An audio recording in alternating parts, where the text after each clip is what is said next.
For the last few years, I have very much gardened intuitively, and I've put plants wherever I thought they would go, and wherever there was a space, and wherever it felt right for them to be. But it's quite hodgepodge, and it certainly makes every bed a polyculture. But if you want to find out what I've been growing in previous years and how I've created this garden, you can find out in my new book. It's called Grounded, and it will be published in about 3 weeks' time. I'm starting to get very, very excited about it. I'm so excited today my book has been published. So not only has the area in the food forest been cleared of weed suppressing membrane, but over here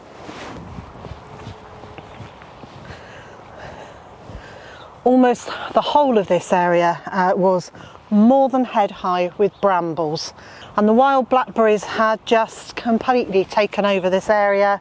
So I'm really pleased now that we have got so much of this cleared.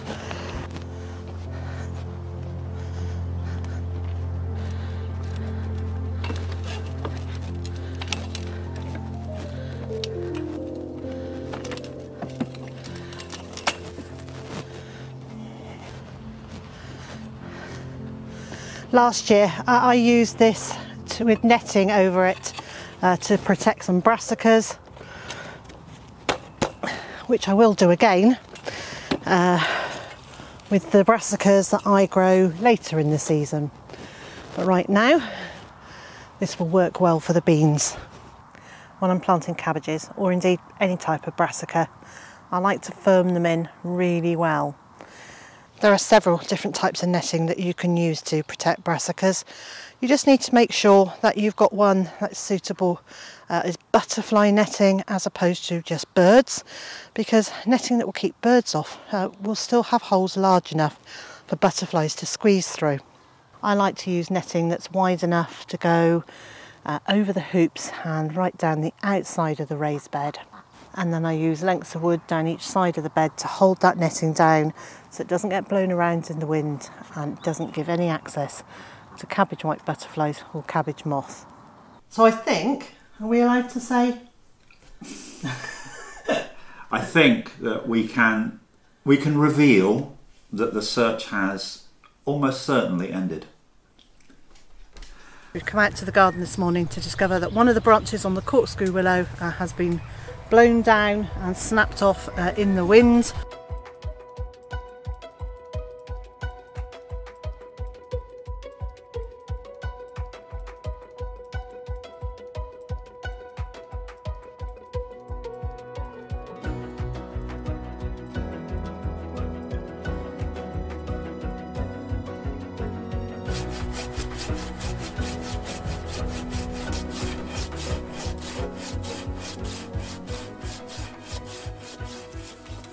It was an unexpected activity this morning. yeah, just a little stroll around the garden, she says. Nothing much. Only take 5 minutes. That's the normal catchphrase, isn't it? Yeah.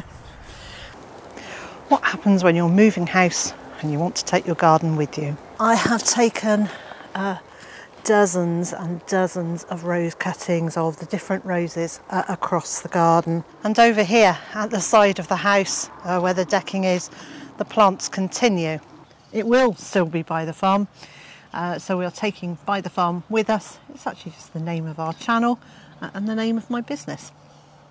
So we are moving to... We're moving to Carmarthenshire. We are indeed. We're moving to Carmarthenshire, and we have found a very lovely small holding. First thing that I need to do is to create a compost heap, and I found a couple of pallets lying around. So far I've only spotted these two just literally lying near the garden, so I'm going to use those. I'm just going to strap them together with some baling twine and put them against the fence over there. When we were viewing this property, the thing that probably got me most excited was this heap of stuff here, and this is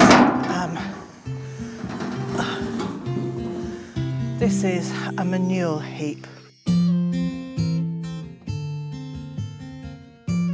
We have moved to 11 acres of land in beautiful Carmarthenshire. So one last push. One last push, we can do it.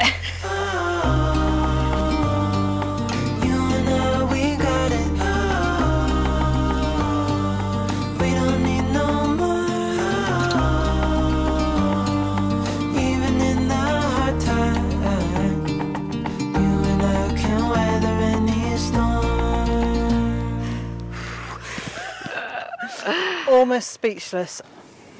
Now, if you've read Liz's book, Grounded, you'll know that towards the end of it, there's a little piece where it says, we left the small holding, went to a nearby-ish town and swapped a few vows.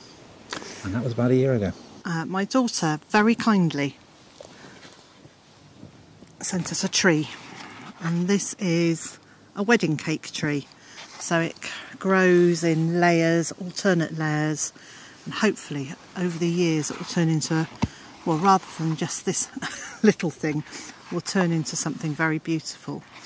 And what I thought was it might be a really nice place to plant it sort of here, so that when we come in through our gates, this is what we can see as we look down the driveway. About a week ago, we had some fencing people come to put in new gates and fix the fencing. This area, which will be the food forest, it's a little over half an acre, and I'm really excited actually. I'm really excited about developing this space.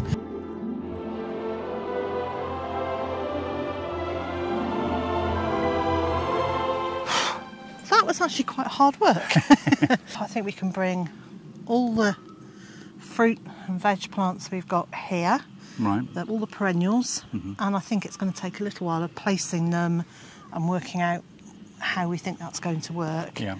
And one of the things we learnt very rapidly is rabbits eat everything, even things that when I looked it up it said they won't really eat the onion family and they won't eat this and they won't eat that. Well, they have. So what I've done so far is to put some 4 foot high, 120 centimetre high netting along the outside of the fence, and I'm just securing it at the moment with used baling twine because that's what I've got.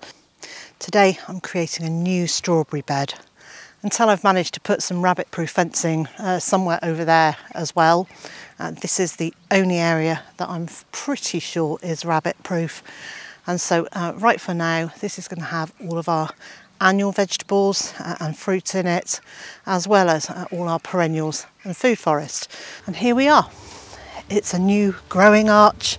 It's available from Direct Plants, and I'm really pleased to have the first one.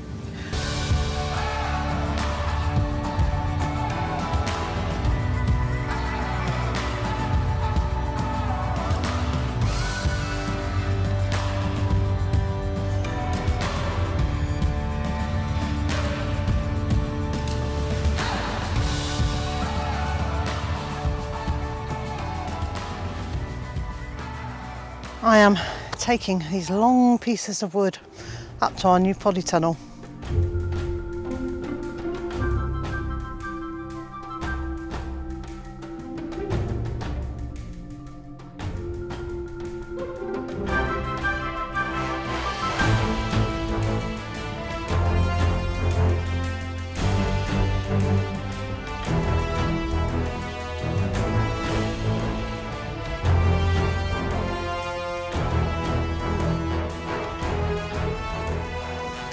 Today I'm starting to create our new vegetable garden.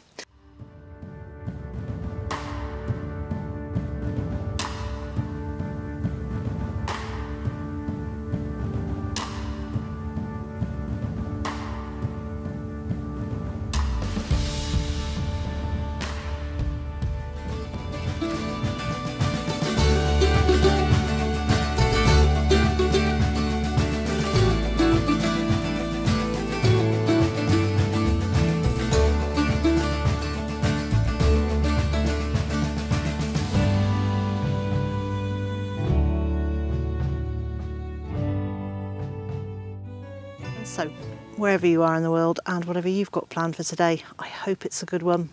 And I also hope you'll join me again next time.